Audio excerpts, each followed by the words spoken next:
Alhamdulillah nahmaduhu wa nasta'inuhu wa nastaghfiruh wa na'udzu billahi min shururi anfusina wa min sayyiati a'malina faman yahdihillahu fala mudilla lahu wa man yudlilhu fala hadiya lahu asyhadu an la ilaha illallah wa asyhadu anna Muhammadan abduhu wa rasuluh. Allahumma shalli ala Muhammad wa ala ali Muhammad. Amma ba'd. Ayyuhal ikhwatul muslimin, usikum wa nafsi bitaqwallah faqad fazal muttaqun. Bapak-bapak, ibu-ibu, jamaah masjid Raudhatul Jannah yang mudah-mudahan selalu dirahmati Allah Ta'ala. Amin. Alhamdulillah, malam hari ini kita bersama-sama masih bisa melanjutkan amal soleh kita. Kita bisa sholat isya berjamaah, kita lanjutkan dengan taklim, dan momen yang sangat spesial juga buat kita semuanya. Kita bisa bersama-sama dengan adik-adik kita tadi yang luar biasa. Dan memang mereka perlu kita support, kita yakinkan bahwa mereka tidak sendiri, masih ada kita-kita yang akan siap untuk mendukung mereka agar supaya mereka tetap lurus untuk beribadah kepada Allah, tumbuh dalam keadaan siap untuk beribadah kepada Allah Ta'ala, menjadi anak-anak yang sholih dan sholihah yang bisa membahagiakan kepada orang tuanya di dunia wal akhirah.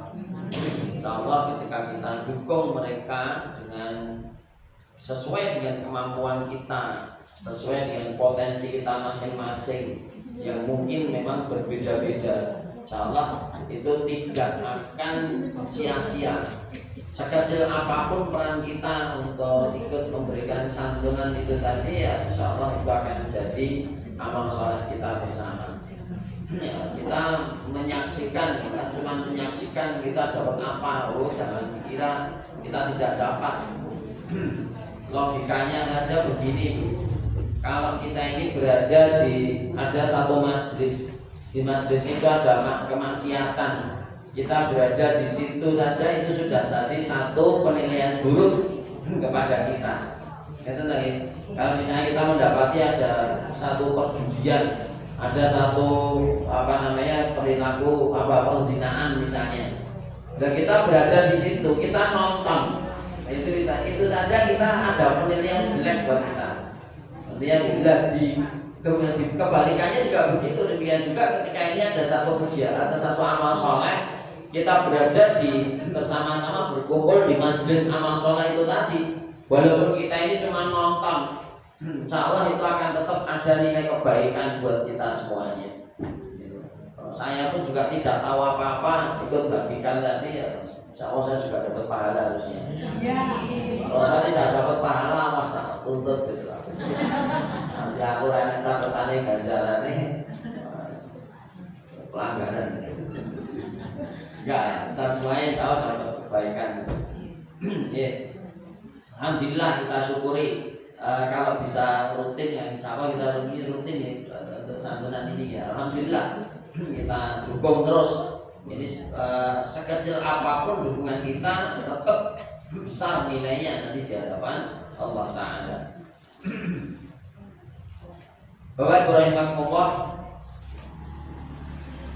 dalam satu hadis yang diriwayatkan oleh Abu Hurairah anin Nabi sallallahu alaihi wasallam annahu qala, Nabi bersabda, la hasada, tidak ada hasad, tidak boleh ada dengki, illa kecuali fi isnatain, kecuali dua hal. Orang tidak boleh iri, orang tidak boleh dengki, kecuali dua hal. Dengki, iri itu satu amalan, satu perbuatan yang dibenci oleh Allah Ta'ala. Kedengkian kita kepada orang lain itu akan menjadikan kejelekan terus-menerus pada diri kita, dan bahkan bisa jadi akhirnya kedengkian itu tadi, irinya kita ini, ketika berterus-terusan ada pada kita, bisa jadi akan menjadikan amal kebaikan kita ini hilang, habis. Sebagaimana kalau ada kayu itu dibakar oleh api, selesai, habis semuanya. Itu bahayanya iri, bahayanya dengki yang ada pada kita. Belum lagi kalau kita bicara tentang di sisi kesehatan saja ya, orang itu kalau membiasakan dirinya dengan kedengkian, dengan iri, itu justru akan menimbulkan bibit penyakit pada tubuh dia sendiri. Nah, di orang yang ngopengi iri dengki ini sama saja dengan bunuh diri. Nah, makanya Islam ini melarang pada kita dengan perasaan iri, perasaan dengki itu begitu itu. Sebelum kita bahas lebih lanjut, kita baca lebih lanjut dari hadisnya ini tadi, kita perlu pahami yang dimaksud dengan iri, yang dimaksud dengan hasad itu kayak apa. Apakah ketika ada orang senang dengan apa yang dimiliki oleh orang lain itu termasuk dengki? Misalnya tetangga kita beli motor baru, terus kita pengen, wah kayak motornya apik banget, aku ya seneng. Kalau batasan kita yang ada di perasaan kita cuma sekedar seneng, tetangga kita kok yo ikut pengen gitu, itu tidak masuk kategori dengki, tidak masuk kategori hasad seperti yang dimaksud dalam hadis ini. Orang akan masuk dalam kategori hasad ketika dia tidak senang dengan kebaikan yang dimiliki oleh orang lain, inginkan apabila kesenangan, kebaikan, harta yang dimiliki oleh orang lain itu hilang atau rusak. Nah itu berarti dia sudah ada hasad dalam dirinya. Kalau soal pengen wajar, nggak masalah itu. Tapi yang jadi masalah adalah ketika orang lain dapat kesenangan dia sedih, ketika tetangganya, ketika orang lain tadi dapat kesusahan dia senang, lah sudah. Berarti orang terjatuh pada hasad. Sakit beda ini. Nek gur pengen ngoten niku mboten masalah. Itu tidak masalah. Cuman pengen wajar. Manusia pengen itu wajar. Nah, makanya hasad, sebenarnya hasad ini tidak disukai oleh Allah Ta'ala kecuali pada dua hal. Tapi ini nanti begini, hasad yang di dua hal yang diperbolehkan ini konotasinya baik. Dia tidak pernah punya keinginan bahwa supaya orang lain itu kebaikan yang dimiliki oleh orang lain itu hilang. Ya, tapi hasad yang dimaksud di sini tapi tidak sampai kepada keinginan kebaikan yang dimiliki oleh orang lain itu hilang. Ya. Dua hal ini pun ketika kemudian dia ketika orang lain yang mendapatkan kebaikan itu kebaikannya hilang atau rusak kok dia senang, ya sama saja, berarti dia akan masuk ke kategori hasad yang tidak disukai oleh Allah Ta'ala.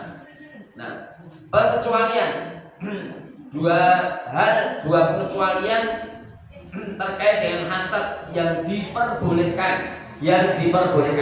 Apa itu? Rasulullah SAW menyabdakan diri, rajulun a'tahullahul Qur'an, seseorang yang Allah Ta'ala memberikan kepada dia, memberikan kemampuan, memberikan pemahaman kepada dia tentang Al-Quran.